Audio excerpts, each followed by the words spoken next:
images sont trompeuses. Non, le Racing n'a pas décroché son billet pour la Ligue 2 en battant Bayonne. Pourtant, le public de la Méno a réservé une fête inédite à ses joueurs et ceux-ci se sont invités dans le COP à la fin du match, une première.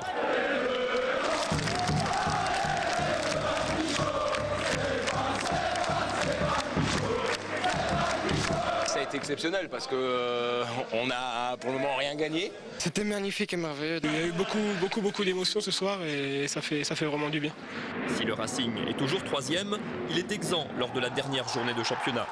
Si Guingamp ramène au moins un point de son déplacement à Rouen vendredi, les Bretons passeront sur le fil devant le Racing. Impuissants, les Alsaciens en sont réduits à attendre un échec de leurs adversaires, mais veulent croire au miracle. Ah, bien sûr qu'on y croit encore, ça c'est sûr. Nous on y croira jusqu'à la dernière minute du match Guingamp-Rouen. Les Strasbourgeois ont pourtant réussi une saison quasi parfaite. Ils ne se sont inclinés qu'à 3 reprises et terminent sur une série de 20 matchs sans défaite.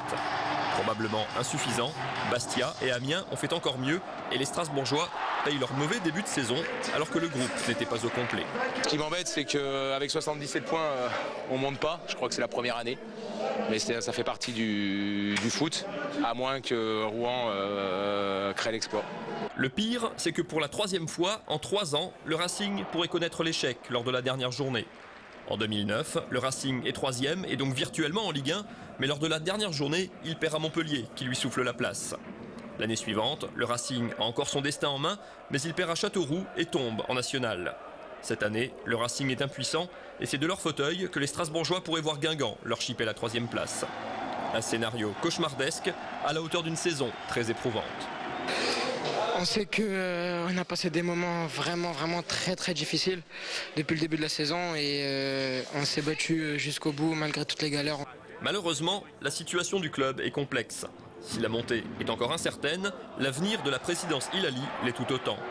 Veut-il vendre le club? Trouvera-t-il acheteur?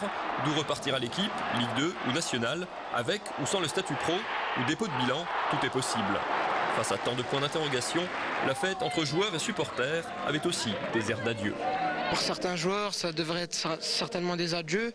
Si le statut pro n'est plus valide au Racing Club de Strasbourg, ben, ma foi, c'est un adieu pour toute l'équipe.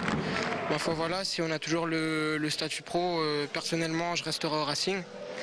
Le premier point d'interrogation sera levé vendredi soir vers 21h45. Le Racing et ses supporters auront une première réponse à leurs inquiétudes à la fin du match entre Rouen et Guingamp.